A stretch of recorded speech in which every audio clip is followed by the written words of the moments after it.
Looking back, I used to think our marriage was perfect, or at least as close to perfect as you could get. We were the couple people looked at and thought they got it all figured out. We laughed easily, understood each other's silences, shared our dreams like they were one. I never questioned her loyalty, her love. It was unshakable, or so I believed. But now, it's clear. Perfection has a way of blinding you to cracks forming just beneath the surface. And for us, the day everything changed wasn't marked by a fight or a revelation. It was quieter than that. A photo, a message, and the gut-wrenching realization that nothing was as I had thought. That was the day it all started unraveling. I pulled into the driveway, cutting the engine with a flick of my wrist. The afternoon sun was still high, casting long shadows across the quiet street. Normally, I wouldn't be home this early, but a canceled meeting left me with an unexpected gap in my day. I stepped out of the car, my keys jangling in my hand, and headed up the front steps. The house was eerily quiet as I entered. No sound of Beth moving around inside, no music playing softly in the background like usual.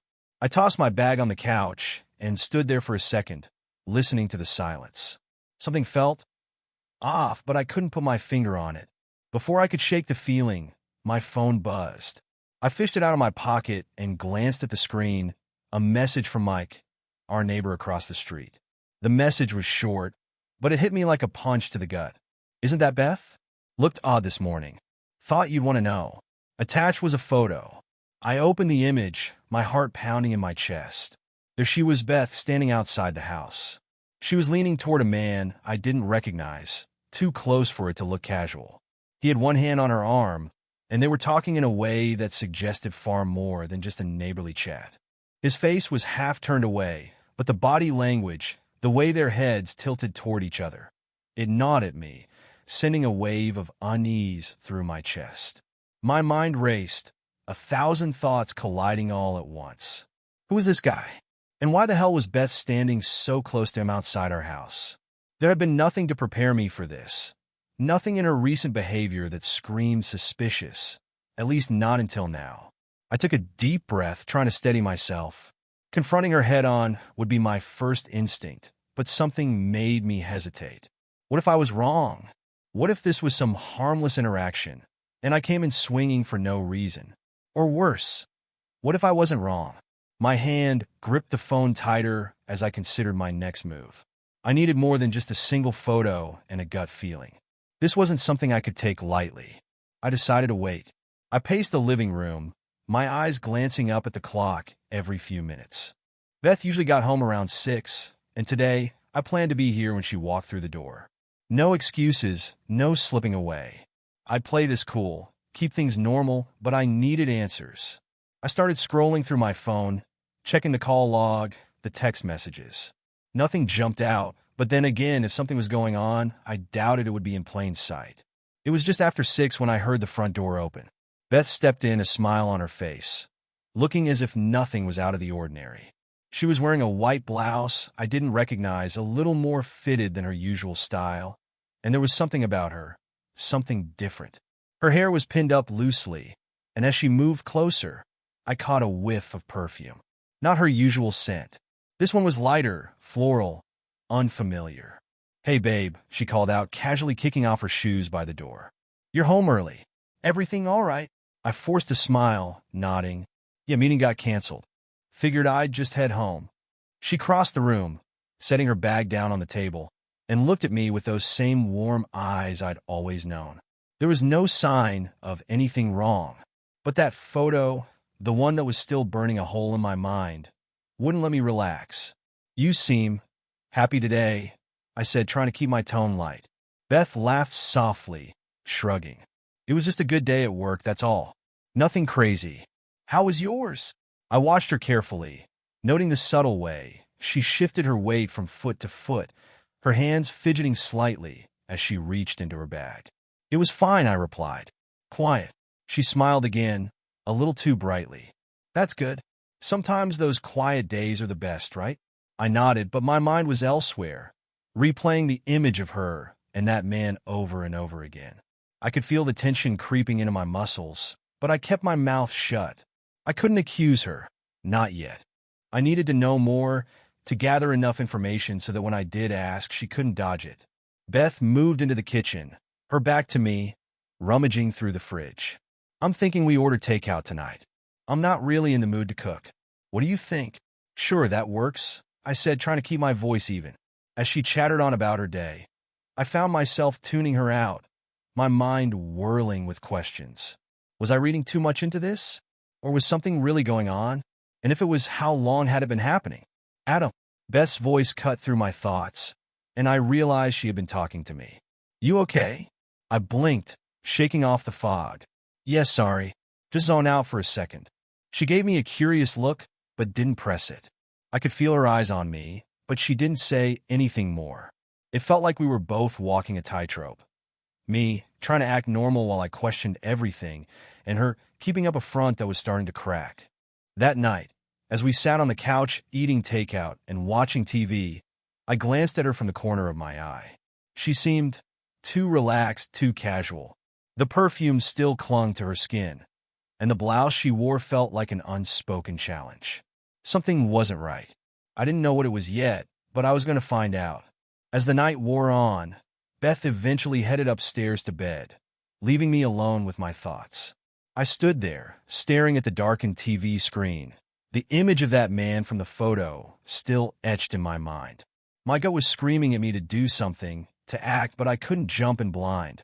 The morning after that unsettling evening passed in a blur. Beth had left for work early, as she often did lately, without much conversation. It gave me time to think. Too much time, really. I sat at the kitchen table, sipping coffee, replaying the events of the previous night. There was something in the way she'd smiled at me, like everything was perfectly normal, like nothing had shifted. It gnawed at me. I knew I couldn't let it rest. I wasn't the kind of guy to jump to conclusions, but my gut wasn't letting this go. So, after Beth left, I grabbed my laptop and started digging. As a web developer, I'm no stranger to tracking down information. It's part of my job. I figured if there was something happening, there would be a digital trail. Everyone leaves one, even if they think they're being careful. I started with the bank account. Beth and I had shared finances, and it wasn't unusual for her to manage some of the expenses. But lately, there were more charges than I remembered approving. I scrolled through the joint account transactions, eyes narrowing as I noted some inconsistencies. Small things at first.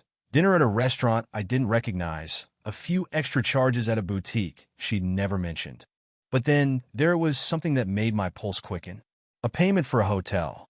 Not a big, fancy hotel, but a small, upscale one just outside the city.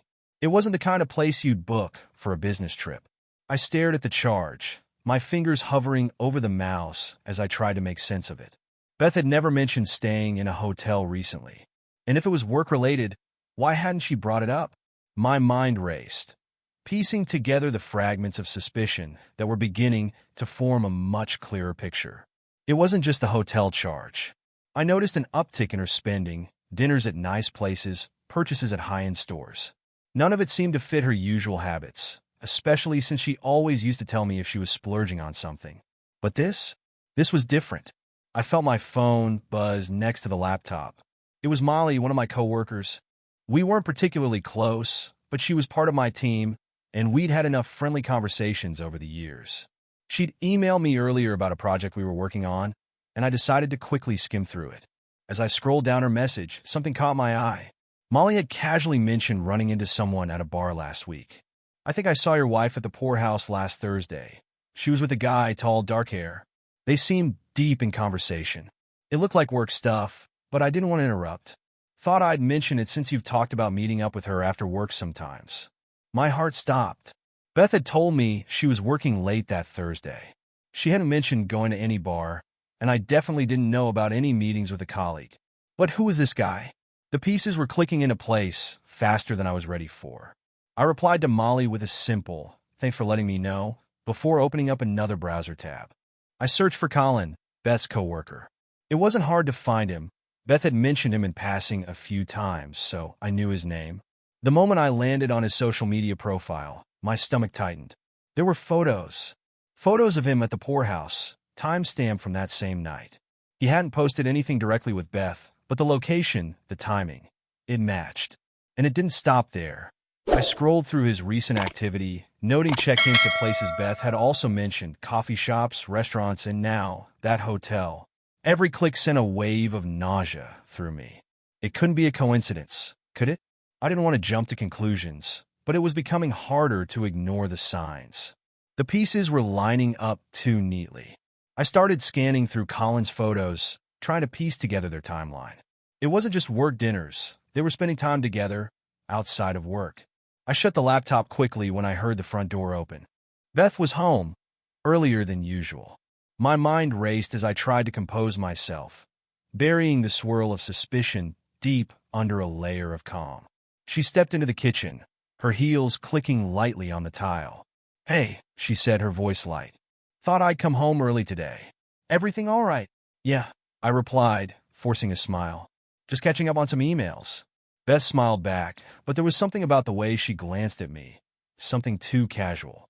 She seemed more at ease than I expected, almost like she didn't have a care in the world. She poured herself a glass of water and leaned against the counter, chatting about her day, but I wasn't really listening. My mind was still in that email, in those photos. I needed to know more. I couldn't confront her yet, not without something solid. And more than that, I needed to see if this was really happening, or if I was spinning myself into knots over nothing. "Heading out tonight?" I asked, keeping my tone light, almost casual. Beth looked up, surprised. "Actually, yeah. We've got a last-minute meeting over drinks. Just some work stuff, you know." There it was again, another evening out, another convenient work excuse. "With Colin?" I asked, carefully watching her reaction. She hesitated for the briefest moment, then nodded. "Yeah, he'll be there. It's just business." I nodded back, not letting my thoughts show. "All right. I'll probably just catch up on some stuff here." As she headed upstairs to change, I pulled out my phone and checked the joint account again. There was nothing new, but I knew that tonight would give me a chance to see if things added up. I opened up the location tracker I'd installed earlier, a discreet app she wouldn't notice, and set it to ping me once she left. Beth came back downstairs a few minutes later, dressed in something new again, a sleek black dress that hugged her a little too perfectly for a casual work meeting. I couldn't ignore the small details anymore. The perfume, the outfits, the timing, it all added up to something bigger than just drinks after work. "I won't be out too late," she said, smiling as she grabbed her purse. "Don't wait up." I nodded, watching her as she walked out the door. The moment it closed, I felt my phone vibrate with a notification. Her location had started moving. I followed her tracker on the screen, watching the dot head in the direction of downtown. The poorhouse. My gut tightened as I realized I was now following the same steps Molly had inadvertently tipped me off to. Whatever this was, it wasn't just business anymore. I needed to know what was really going on. I sat at the dining table, staring at the screen of my laptop, the numbers on the phone bill dancing in front of me. Dozens of texts and calls between Beth and Colin. They weren't random or scattered. They were concentrated in clusters, and most of them came during the hours Beth had told me she was working late or out with her colleagues. Each line on that bill was like a pinprick to my skin, the weight of my suspicion sinking deeper with every new detail.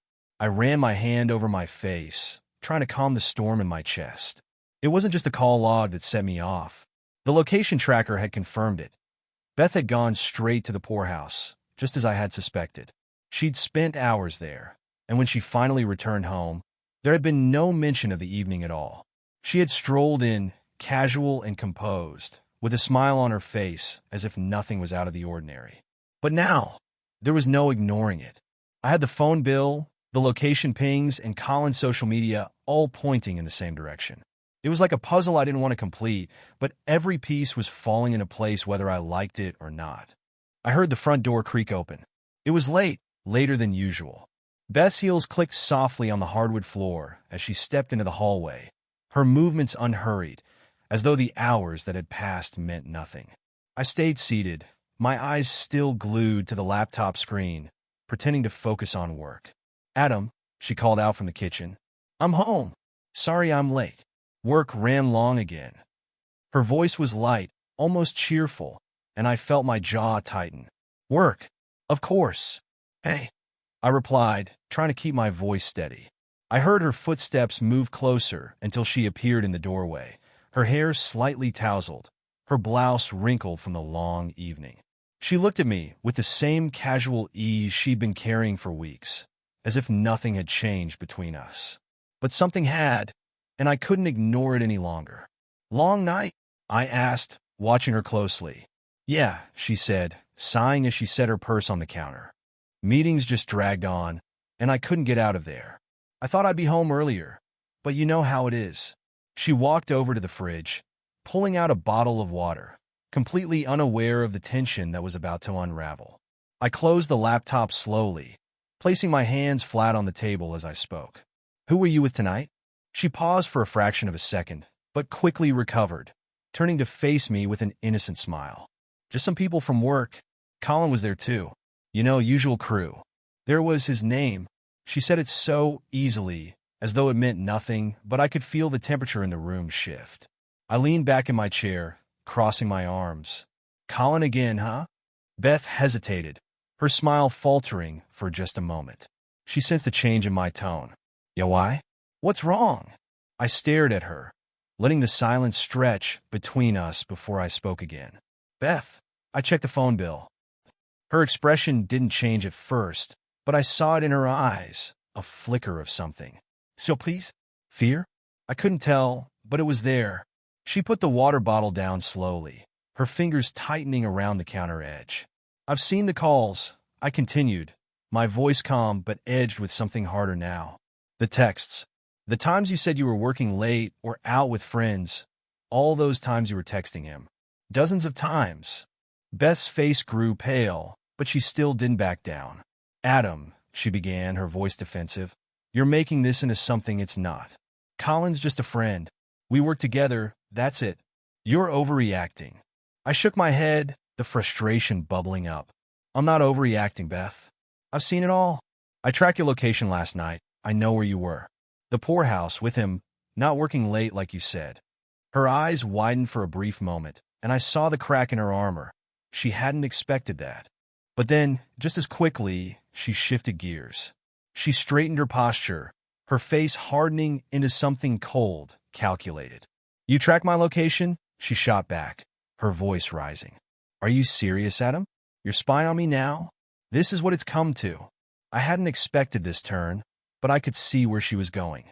She was deflecting, turning the spotlight back on me. But I wasn't about to let her twist this around. I had to. I replied, keeping my voice steady. "You haven't been honest with me for weeks. You've been hiding things, Beth. Meeting up with Colin, lying about where you've been, what you've been doing. What am I supposed to think?" She stepped closer, her face flushed with anger now. "What you're supposed to think is that I'm your wife, and I deserve your trust. Colin and I are colleagues. That's it. You're the one acting like some paranoid control freak, tracking me, checking my phone bill. Do you hear yourself?" Her words hit hard, sharper than I expected. Control freak. Paranoid. They echoed in my mind, making me question if I'd pushed too far. But no, there was something here, something real, and she was just trying to distract me from it. "Don't turn this around on me, Beth," I said, my voice firm. "I've seen the evidence. The hotel charge, the messages, the meetups. You're not being honest." Beth scoffed, crossing her arms defensively. "The hotel? Are you serious? That was for a work event, Adam. God, do you think I'd be that careless if I were cheating on you?" The way she said it, so confidently, almost made me doubt myself again. Almost. I stood up slowly, keeping my gaze locked on her. "You're not telling me the truth, and you know it. I don't care what you call it, work, drinks, whatever. You've been seeing him outside of work, and it's not just professional." Beth's face hardened, her eyes narrowing. "You don't get it, do you? I'm tired of having to explain myself. I shouldn't have to defend every little thing I do. Colin's a friend, that's it. You're the one with the problem here, not me." There was the final twist of the knife. She wasn't going to admit it, no matter how deep I pressed. She had her story, and she was sticking to it, no matter how much evidence I had. I took a deep breath, stepping back. "I'm not crazy, Beth. Something's going on, and you're not telling me the truth." She shook her head, her voice quieter now, but still firm. "I'm telling you what I know. You can believe whatever you want." The room felt suffocating. I wanted to scream, to demand the truth, But what was the point? She wasn't going to give it to me. Not tonight. Not like this. I turned away from her, my fists clenched as I tried to keep control. The argument was over, but the war between us wasn't. Beth's announcement that she was headed to Atlanta came the following Thursday, delivered casually over breakfast as if it were no big deal. She sat across from me at the kitchen table, her phone in one hand, scrolling through emails like any other morning. "I've got a work trip this weekend," she said, not even looking up. "We're heading to Atlanta for a couple of days, some client meetings. I'll be back by Sunday." I stared at her for a moment, letting the information sink in. She hadn't mentioned this trip before. In fact, she hadn't mentioned anything about Atlanta at all. My suspicion flared immediately, but I kept my face neutral. "Who's going?" I asked, my voice as steady as I could manage. Beth shrugged. "Just the usual group. Colin will be there too, obviously. He's handling most of the presentations." Of course, Colin would be there. That was becoming a given. I didn't say anything at first, just nodded and sipped my coffee. I was already making plans in my head, knowing this trip was far from what she was telling me. The pattern was too obvious now. Work trips, meetings that ran late, unexplained charges. And now, Colin, conveniently disappearing from social media every time she was out of town. "I'll be sure to keep things under control here," I said, forcing a smile, playing along for now. I needed to see where this would go. That day at work, I reached out to Molly. We talked a few times since she mentioned seeing Beth at the poorhouse, and I trusted her discretion. If anyone could help me keep tabs on what was really happening, it was her. "Hey, Molly," I said when I called her during lunch. "I know this is asking a lot, but Beth's going to Atlanta for the weekend. She says it's a work thing, but can you just keep an eye on things? See if you notice anything." There was a brief pause before Molly responded. "You mean see if Colin shows up around town? Or if she's really in Atlanta?" I exhaled, relieved she understood without needing too much explanation. "Yeah, exactly. I'm not asking you to do anything crazy. Just if you hear or see something, let me know." Molly agreed, and we hung up, but I felt no sense of relief. I spent the rest of the day at my desk, going through the motions of work, but my mind was elsewhere. By the time I got home that evening, I could already feel the tension building. Beth was packing her suitcase upstairs when I walked in. She greeted me with a quick kiss on the cheek, her smile as polished as ever. "I'll be out of your hair for a few days," she joked lightly. "You should enjoy the peace and quiet." Peace and quiet. It was the last thing I expected to feel this weekend. As I watched her pack, I couldn't help but notice the sleek, stylish outfit she was carefully folding into her bag. No business attire in sight, just fitted dresses and new shoes that seemed far too nice for a client meeting. I kept my mouth shut, but the sinking feeling in my gut deepened. Friday morning, Beth left early. She kissed me on the cheek again before heading out the door, her suitcase trailing behind her. "I'll text you when I land," she said. I nodded, watching her leave, already dreading the silence she'd leave behind. The first few hours were quiet. Too quiet. I found myself obsessively checking my phone for updates. Had she really boarded the plane? Was she even heading to Atlanta at all? The hours ticked by, and I finally got a text from her, right around the time her flight should have landed. "Just got in. Meetings this afternoon. Talk later?" I stared at the message for a long time before responding with a simple, "Okay, have a good day." But I wasn't fooled. Something about her tone was distant, disconnected. I pulled up my laptop and did the one thing I'd promised myself I wouldn't do. I logged into her email. I knew her password. It wasn't difficult to guess, the same one she'd been using for years. As the inbox loaded, my heart pounded in my chest. I hadn't intended to dig this deep, but I couldn't stop myself. The moment I opened the inbox, I saw it, an email thread between Beth and Colin, and my stomach dropped. The subject line read, "Hotel reservations confirmed." I clicked it, my hands shaking. The email was short and direct, sent from Colin's work account, confirming the booking for two at a boutique hotel in downtown Atlanta. The dates matched the exact days Beth was supposed to be there. The room wasn't booked for the team. It wasn't for a work trip. It was for the two of them. I sat back in my chair, my mind reeling. I couldn't believe what I was seeing. I felt sick, like someone had punched me in the gut. It was all there, in black and white. Everything I had suspected laid out in a single email. The text started coming in after that. Quick, short updates from Beth throughout the day, telling me how busy the meetings were, how tired she was from all the work. Each one was a lie, and now I had proof. Saturday came, and her messages grew even more vague, as though she were just checking in out of obligation. Meanwhile, Colin's online presence had gone dark. No posts, no activity. It was as if they both had vanished, which only confirmed what I knew deep down. They were together.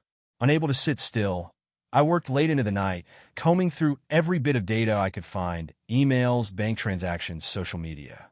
I was relentless, searching for any piece of evidence that could fill in the gaps.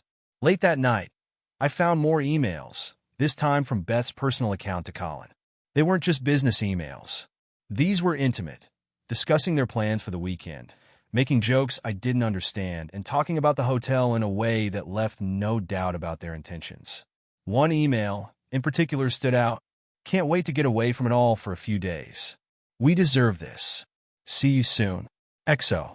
There was no mention of me. No mention of our marriage, of her life back home. It was like I didn't exist in her world anymore. I realized then that Beth had checked out of our marriage long before I had even noticed. This wasn't just an affair. It was an escape for her, a whole other life she was building with Colin, one that didn't include me. The weight of it all crashed down on me, and for the first time, I felt completely helpless. The evidence was undeniable, but what hit me harder was the cold, detached way Beth had been living this double life. She wasn't just sneaking around. She had moved on, mentally and emotionally, long before I had suspected. I sat there, staring at the screen, feeling the last shred of my hope crumble into dust. When Beth finally returned home Sunday night, her demeanor was the same as always. Cheerful, casual, like she had just come back from any normal business trip. But I knew better now. I didn't need her lies anymore. I had everything I needed to know. I didn't confront her. Not yet. There was no point in rushing. I needed to be smarter about this, more calculated. And so, I smiled when she walked through the door, acting like nothing had changed. But everything had, and I was done pretending otherwise. I had waited long enough. The moment Beth walked back into our home after her weekend work trip, I knew it was time to confront her. Everything I'd discovered, hotel reservations, the emails, the cold, calculated lies, it had been eating away at me for days. There was no more room for doubt, no space for excuses. This wasn't about a misunderstanding or a rough patch. Beth had been leading a double life, and I was done pretending otherwise. She stepped through the door with that same polished smile, her suitcase rolling behind her as if everything was normal. "I'm back," she called out brightly, walking into the kitchen and setting her bag down. She seemed lighter, almost glowing, like someone who had just come back from a vacation rather than a business trip. "Hey," I said, forcing a smile of my own. I stood in the living room, watching her every move. "How was Atlanta?" Beth glanced over at me, her expression untroubled. "Good. Productive. Lots of meetings, but everything went smoothly." She spoke without hesitation, perfectly rehearsed. "Meetings, huh?" I asked, my voice calm, steady. "Must have been exhausting." She shrugged, pouring herself a glass of water. "Yeah, a little, but it was worth it. How about you? Everything okay here?" I took a deep breath, letting the silence stretch just long enough to make her glance up. "Everything was fine, just catching up on a few things." Beth nodded, sipping her water. The casualness of her demeanor, the way she floated through the conversation without a hint of guilt, it made my skin crawl. But I couldn't hold it in any longer. I needed to see how far she'd go, how deep the lies ran. "I found something interesting while you were gone," I said, watching her carefully. "Your emails, Beth." She froze, the glass halfway to her lips. Her eyes darted toward me, searching my face. "What?" she asked, her voice tight. "Your emails," I repeated. "The ones between you and Colin. The hotel reservations. The texts. The whole thing." The color drained from her face, and for the first time, her composure cracked. She set the glass down with a soft clink and straightened, facing me fully now, her eyes sharp and defensive. "Adam, it's not what you think. Don't." I interrupted, my voice cold and firm. Don't lie to me. I know about the hotel in Atlanta. I know you've been seeing him. And it's not just him, is it? Her mouth opened as if to protest, but nothing came out. She stared at me, her hands gripping the edge of the counter. The silence stretched between us, heavy, suffocating. I stepped closer, laying the papers I had printed, the hotel receipts, the emails, on the counter in front of her. These are yours, right? I asked, the anger simmering beneath the surface. Tell me the truth, Beth. How long has this been going on? She stared at the papers for a long moment, then slowly exhaled, her shoulders sagging as if the weight of the lies had finally caught up to her. When she looked up at me, there was no more pretense, no more facade. Her expression was cold, distant. A year, she said quietly. It's been a year. The words hit me like a punch to the gut.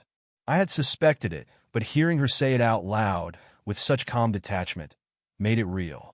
A year. 12 months of lies, deceit, and betrayal. And not just with Colin. God only knew how many others there had been. I didn't go to Atlanta with him, she continued, her voice steady, almost indifferent. Not this weekend. I stared at her, my mind struggling to process what she was saying. What do you mean? You weren't with Colin. Beth shook her head slowly, a bitter smile curling at the edges of her lips. No, I wasn't with Colin. I was with someone else. I felt the room tilt, the floor dropping out from under me. Someone else? I had braced myself for the truth about Colin. But this was something entirely different. Someone else? I repeated, my voice barely above a whisper. Colin's just part of it, she said, as if that made it better. He's not the only one. There have been others. It's not just him, Adam. It hasn't been just him for a long time. The words twisted inside me, each one sinking deeper than the last. Others. More than one. I stood there, numb, my mind racing to catch up with what she was telling me.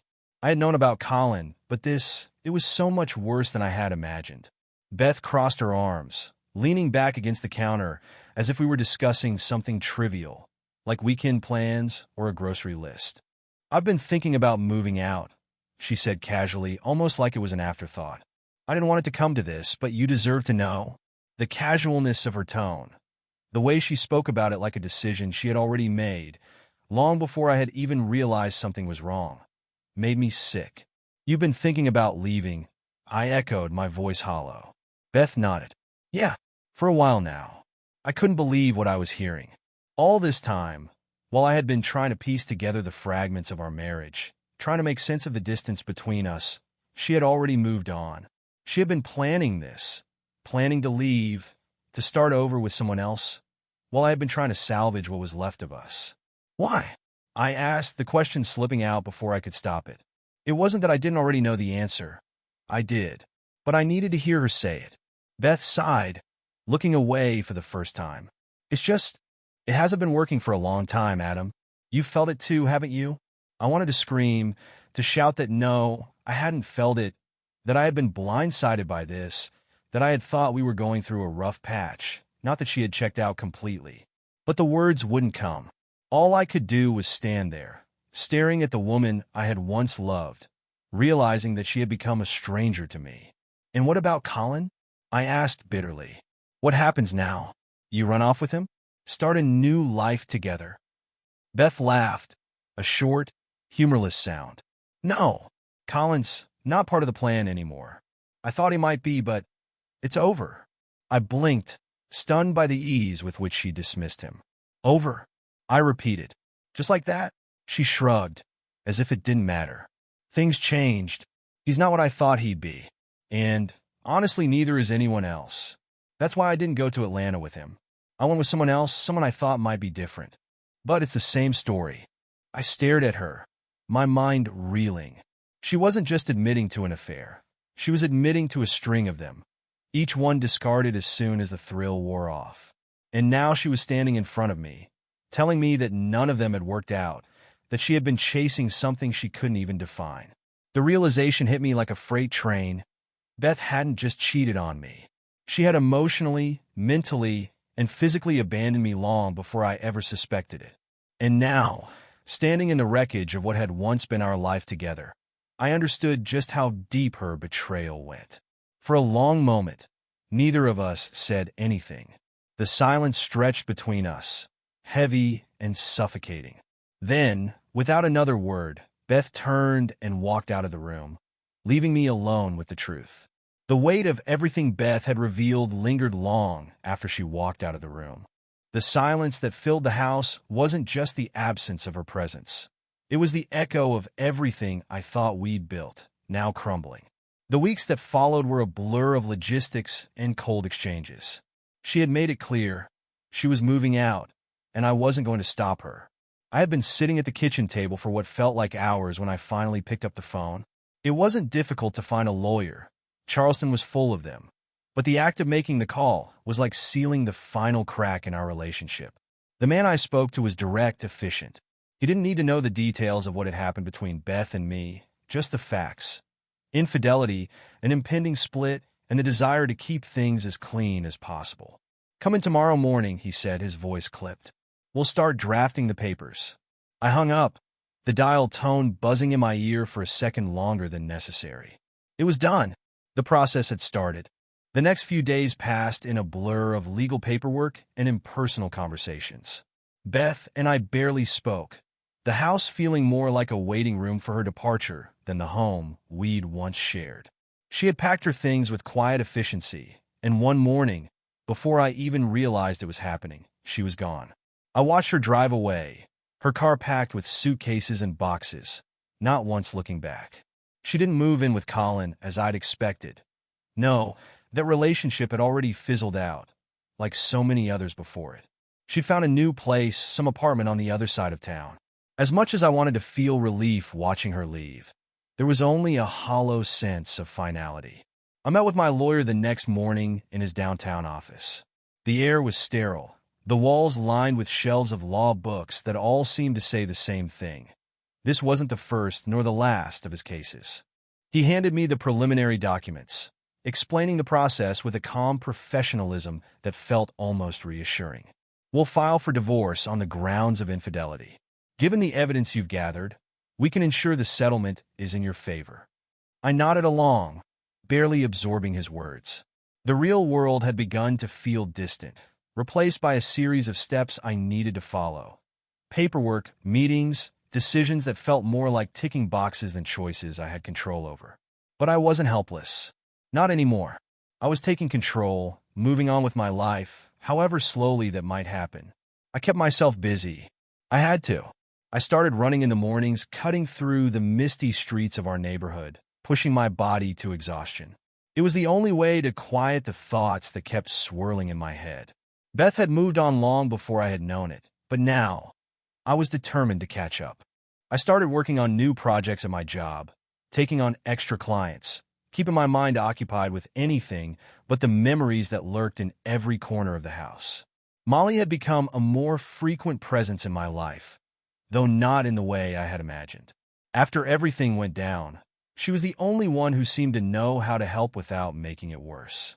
A few casual meetups turned into coffee after work, then dinner. We'd talk about everything but Beth. Work, movies, even the latest craziness happening around town. She wasn't prying or pushing, just there, a grounding force in the chaos that had become my life. One evening, after a long day, Molly and I sat on a bench at the park, sipping on iced coffees. The sun was setting, casting a golden light over the trees. It was peaceful, something I hadn't felt in a long time. "How are you holding up?" she asked gently, her eyes studying me. "I don't know," I said, shrugging. "Some days feel better than others. I'm getting through it." She nodded, understanding. You've come a long way. I don't think you realize it yet." I gave her a small smile, but the truth was, I didn't know what progress looked like anymore. Everything still felt fractured, like I was rebuilding something with pieces that didn't quite fit. That was when Beth's latest news dropped. A call. Out of the blue. A voice that felt like it belonged to a different person. She was pregnant. I remember sitting in the middle of my office when I got the call, the paperwork I'd been working on blurring in front of me. Beth's voice was rushed, nervous. Nothing like the cool indifference she displayed in our last conversations. "I don't know what to do, Adam," she'd said, her words tumbling out like a confession. I think it might be Colin's. but I don't know for sure. I need to know. My mind went blank. Pregnant. After everything, this was the final twist. I hadn't expected this. Not even after all the lies, the betrayals. It was as though life had decided to throw in one more cruel blow, just to make sure I couldn't move on cleanly. "We need a paternity test," I said after a long silence, my voice feeling distant to my own ears. It wasn't a question, it was a fact. I needed to know the truth, even if it tore open the wounds all over again. She agreed. The process was quick, mechanical, just like the rest of our interactions had become. When the results came back, it was what I'd already suspected. The child wasn't mine. The moment I saw the report, a strange sense of finality washed over me. There was no more uncertainty, no more responsibility. Whatever ties I had left to Beth, emotional or otherwise, were cut. The divorce papers were already in motion, and now there was nothing left to hold me back. I met with my lawyer that afternoon, handed him the report, and finalized everything. The last traces of our life together were being erased, piece by piece, and I wasn't going to look back. Beth moved on, but not in the way she had hoped. The life she'd been building with Colin had already fallen apart before the paternity test came back, and the man she thought she'd start over with was gone. She was alone now, in that apartment across town, dealing with the consequences of the life she had chosen. I heard through mutual friends that she was struggling, financially, emotionally. The whirlwind affair that had seemed so exciting had led to nothing but isolation. It was ironic, really. She had wanted more, but in the end, she had lost everything. And yet I felt no satisfaction in that. It was just over. As for me, I settled into my new apartment, a place with no memories attached to it, no ghosts from the past. I spent my weekends hiking, taking photos, slowly piecing together a new life. Molly and I had grown closer, though we both knew this wasn't about rushing into something new. It was about rebuilding, taking things one step at a time. I wasn't the man I had been when this all started, but I was finding my way back. Moving forward wasn't a straight line, it never is, but at least I was moving. And for now, that was enough. Thank you for listening to this story. Subscribe to the channel, put a like under the video, and write a comment about how you like this story.